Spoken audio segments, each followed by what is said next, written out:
a walk-on.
In the desert, nature has created a very different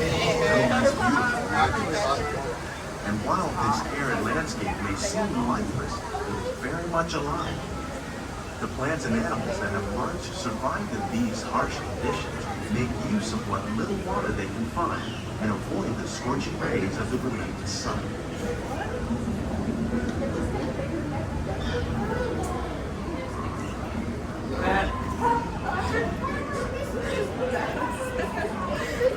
The American prairie once appeared as desolate as the desert, but over time, rainwater and nutrients gradually penetrated the hard surface of this land. Even the hooves of the mighty buffalo helped create a rich soil that would one day become home to the American farm. I'm still waiting for this house to pop up on Zillow. It hasn't shown up on Zillow yet.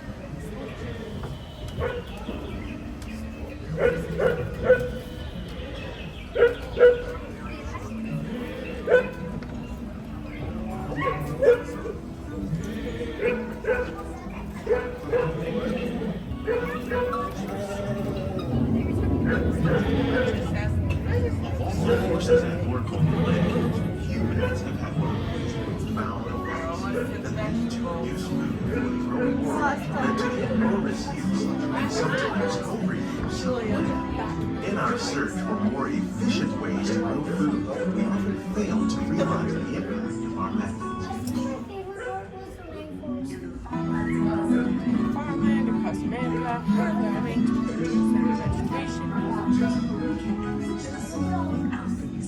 Today, we're learning to live with the living, discovering better ways ways to grow food and ensure consumer and environmental well-being. In Japan, we're learning that by mixing leaves and other living materials into our soil, we can make farmland more fertile without the need for chemicals.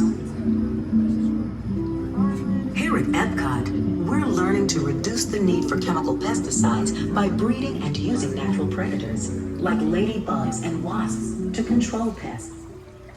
In the farmlands across America, we're learning that by plowing under vegetation containing natural fertilizers, we can enrich the soil without the use of chemicals. In arid regions, we're learning to produce food on desert seacoasts by developing and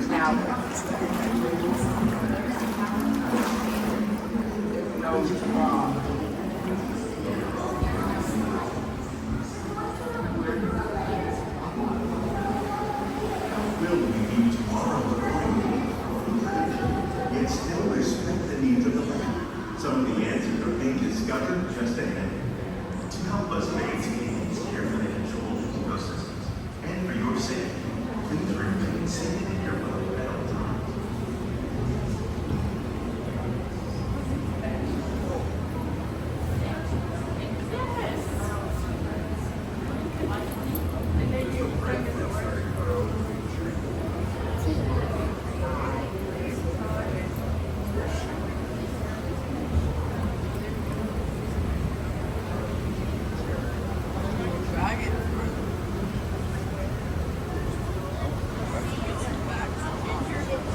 Welcome to the laboratory, where scientists from Epcot and the Department of Agriculture are exploring now into the future.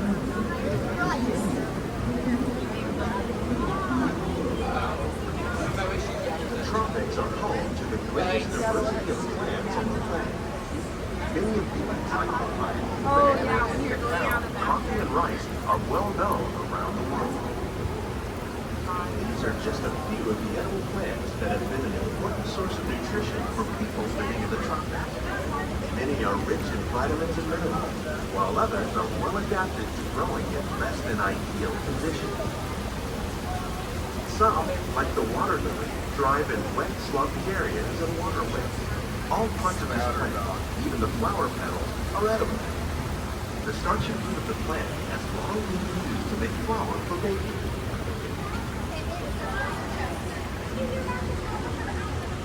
One day, many of these lesser-known tropical plants may be as important as the bananas growing on both sides of the boat.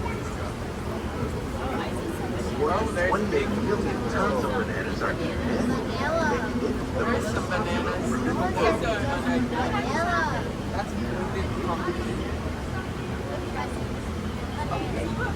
I see yellow bananas. I wonder what they feel like.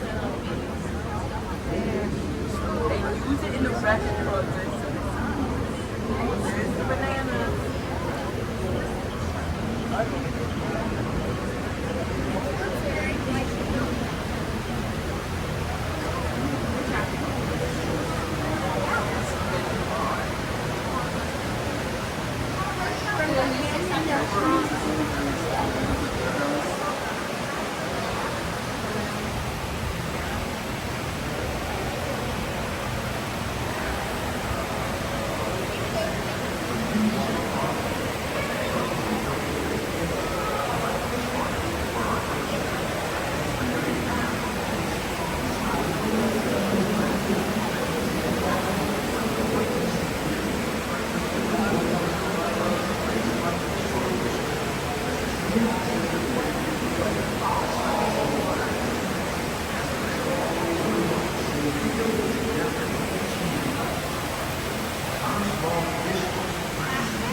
there are more than 50,000 edible plant species in the world. Most of us are only familiar with those that make up our everyday diet. The common grains growing here, maize, sorghum, and millet, plus rice, account for nearly 2/3 of our global consumption. Learning how to increase yields of these staples is an important goal of research around the world.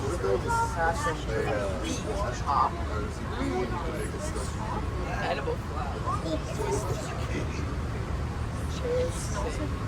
pumpkin. Oh, actually, Helen, look how big this one is. Got some lemon. These plants are definitely on their way up. Innovative growing techniques like these increase yield, while more efficiently using resources like water, fertilizer, and pesticides. Another innovation at work here is our integrated pest management program. By populating our greenhouses with beneficial insects that prey on harmful pests like aphids and flies, we are significantly reducing our reliance on pesticides.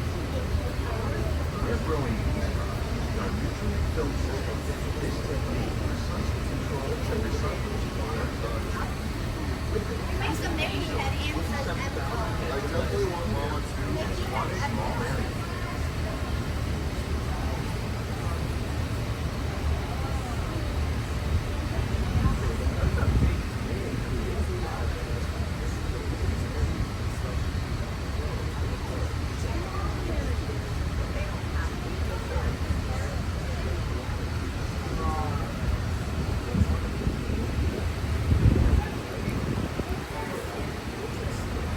Some of our best ideas have been inspired by nature, like one fruit vegetable trees.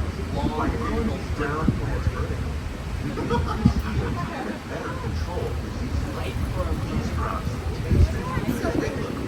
In fact, we serve more than 15 tons of produce from our greenhouses in restaurants here in the land every year.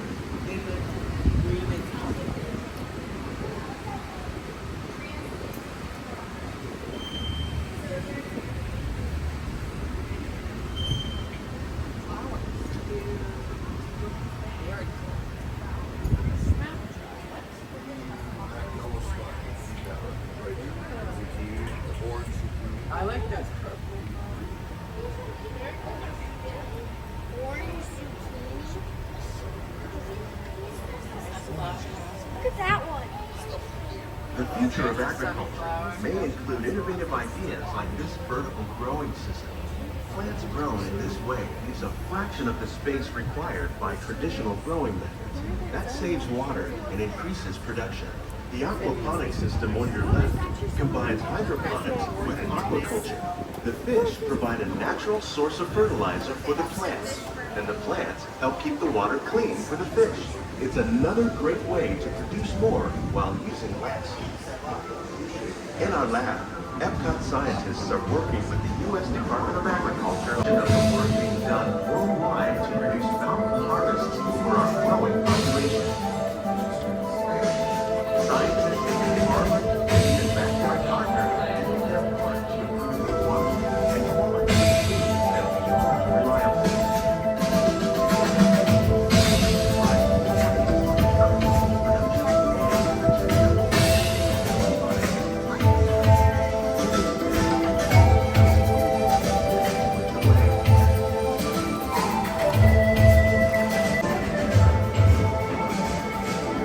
All right, everybody, thank you for riding with us today on Living with the Land. Don't forget to like, subscribe, unlock the magic, and relive the moments. Let's get to 50 subs so we can start some live streaming for you. Thanks again for watching.